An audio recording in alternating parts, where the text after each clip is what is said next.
अस्सलाम वालेकुम दोस्तों, हमारे चैनल यहाँ सच देखो में एक बार फिर से आप सभी दोस्तों का बहुत बहुत खैर मकदम है। नाज़रीन इकराम, आज की इस वीडियो में हम बात करेंगे, जैसा कि आप सभी को मालूम है कि अब से कुछ दिन बाद में ही पूरी दुनिया के साथ साथ भारत के अंदर भी ईद उल अज़हा यानी कि बकरीद नाम का मुख्य त्योहार मनाया जाएगा। लेकिन दोस्तों, इस समय मैं आपको बता दूं, जैसा कि आप सभी जानते हैं कि पूरी दुनिया के साथ साथ भारत के अंदर भी इस समय कोरोना नाम की महामारी पूरी तरह से फैल चुकी है और इस समय पूरे भारत देश के अंदर इस कोरोना महामारी से संक्रमित लोगों की संख्या कमाबेश 10 लाख के आसपास पहुंच चुकी है। लेकिन दोस्तों, अब हम आपको ज्यादा जानकारी के लिए बता दें, जैसा कि आप सभी को मालूम है कि अब से कुछ दिन पहले भी पूरे भारत देश के अंदर ईद उल फित्र नाम का त्योहार मनाया गया और उस मौके के ऊपर भी पूरे भारत देश के अंदर कोरोना नाम की महामारी फैली हुई थी और उस समय भारत देश के अंदर रहने वाले तमाम मुसलमानों ने इस बात की कोशिश की कि हम किसी ना किसी तरह से ईद उल फित्र की नमाज ईदगाहों के अंदर जाकर अदा कर ले।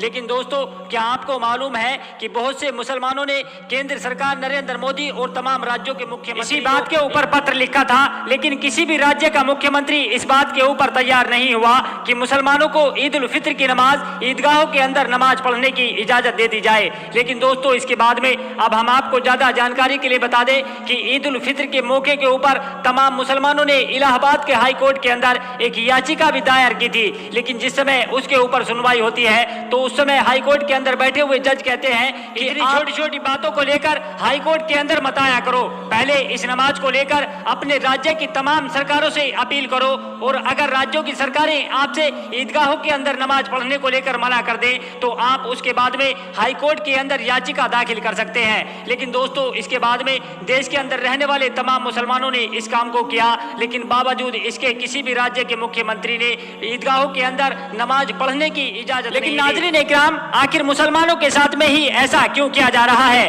क्योंकि दोस्तों, आपको मालूम हो या ना हो, अब से कुछ दिन पहले जब पूरे भारत देश के अंदर इससे भी ज्यादा कोरोना नाम की महामारी फैली हुई थी तो नरेंद्र मोदी सरकार ने हिंदू धर्म से ताल्लुक रखने वाले लोगों के लिए भगवान की रथ यात्रा के ऊपर रोक लगा दी थी। लेकिन जिस समय हिंदू धर्म से ताल्लुक रखने वाले लोग इसी मुद्दे को लेकर सुप्रीम कोर्ट के अंदर पहुंचते हैं, सुप्रीम कोर्ट की तरफ से इस बात का आदेश दे दिया जाता है कि ये तो भगवान की रथ यात्रा है, भला हम इसे कैसे रोक सकते हैं, और उसके बाद में रथ यात्रा को सुप्रीम कोर्ट की तरफ से हरी झंडी दे दी जाती है। लेकिन दोस्तों, अब हम आपको ज्यादा जानकारी के लिए बता दें, जैसा कि आप सभी को मालूम है कि अब से कुछ दिन बाद में ही पूरे भारत देश के अंदर ईद उल अज़हा यानी कि बकरीद नाम का मुख्य त्योहार मनाया जाएगा। लेकिन दोस्तों, इस समय मुसलमानों के लिए जिस बकरे की कुर्बानी दी जाती है वो बकरा बिल्कुल मिलना मुश्किल हो रहा है, क्योंकि दोस्तों इसके बारे में भी सरकार ने बहुत बड़ा फैसला ले लिया है। लेकिन अब इसके तुरंत बाद भारत के अंदर रहने वाले तमाम मुसलमानों ने भारत की तमाम राज्यों के मुख्यमंत्रियों से एक बहुत बड़ी मांग कर डाली है। दोस्तों, हम बताएंगे आपको सब कुछ इस वीडियो में, तो आप इस वीडियो को बिना स्किप किए पूरा देखते रहिए। और दोस्तों, अगर आप पूरे भारत देश के अंदर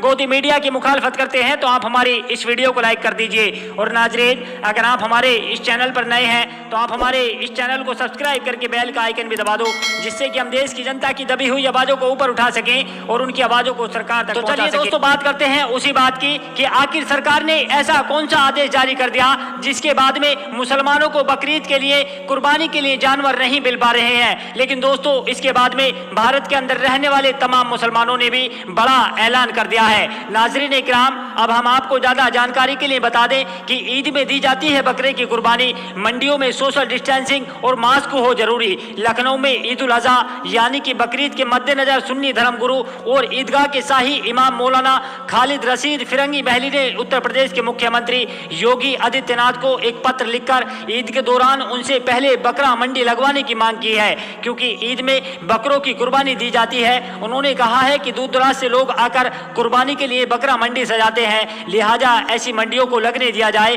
इसके साथ ही कोरोना के संक्रमण को देखते हुए इन मंडियों में उचित तरीके से सैनिटाइजेशन, सोशल डिस्टेंसिंग और मास्क के प्रयोग को अनिवार्य किया जाए। मुस्लिम धर्मगुरु मौलाना खालिद रशीद फिरंगी महली के मुताबिक गांव और देहात में रहने वाले किसान बड़ी तादाद में इन जानवरों को पालते हैं और ईद के मौके पर शहर में लाकर इसे बेचते हैं। ये उनकी रोजी रोटी का साधन है, लिहाजा जिला प्रशासन को हिदायत दी जाए कि ऐसे किसानों के लिए जानवरों को लाने ले जाने और बेचने में किसी किसी तरह की रुकावट पैदा नहीं की जाए, उनको हर संभव सहूलियत दी जाए। इसके अलावा मुस्लिम धर्मगुरु ने यह भी मांग की कि मुस्लिम इबादत गाह में 50% लोगों को एक समय में अंदर जाने की अनुमति प्रदान की जाए। रोग बढ़ने का खतरा ना हो तो पूरे प्रदेश की तमाम ईदगाहों और मस्जिदों में भी 50% लोगों के साथ नमाज करने की इजाजत दे दी जाए। जानकारी के मुताबिक 21 जुलाई को चांद देखा जाएगा। इसके मद्देनजर 31 जुलाई या 1 अगस्त को ईद उल अजहा पूरे देश में मनाई जाएगी। ईदगाह के शाही इमाम मौलाना खालिद रशीद फिरंगी के इसी के मद्देनजर सीएम योगी आदित्यनाथ को पत्र लिखा है। लेकिन तो दोस्तों, आपने इस वीडियो के अंदर देखा कि कैसे लखनऊ के मौलाना राशिद फिरंगी महली ने उत्तर प्रदेश के मुख्यमंत्री योगी आदित्यनाथ को एक पत्र लिखकर इस बात की मांग मुसलमानों को बकरीद के ऊपर जानवरों की कुर्बानी करने के लिए, यानी कि बकरों की कुर्बानी करने के लिए बकरों की मंडी लगाने की व्यवस्था की जाए। लेकिन दोस्तों, आप मौलाना खालिद रशीद फिरंगी महली के इस बयान को किस तरह से लेते हैं? मुसलमानों को जो कुर्बानी के लिए जानवर यानी कि बकरे चाहिए, उन्हें मिलने में काफी दिक्कतों का सामना करना पड़ रहा है। दोस्तों, आप सभी दोस्त अपनी अपनी राय हमारी इस वीडियो के नीचे जरूर कमेंट करें। और दोस्तों, अगर आप पूरे भारत देश के अंदर गोदी मीडिया की मुखालफत करते हैं तो आप हमारी इस वीडियो को लाइक कर दीजिए। अगर आप हमारे इस चैनल पर नए हैं तो आप हमारे इस चैनल को सब्सक्राइब करके बेल का आइकन भी दबा दो, जिससे कि हम देश की जनता की दबी हुई आवाजों को ऊपर उठा सके और उनकी आवाजों को सरकार तक पहुंचा सके। तो चलिए दोस्तों, आज की वीडियो में बस इतना ही। मिलते हैं अगली वीडियो में। तब तक के लिए आप सभी दोस्तों का दिल से शुक्रिया।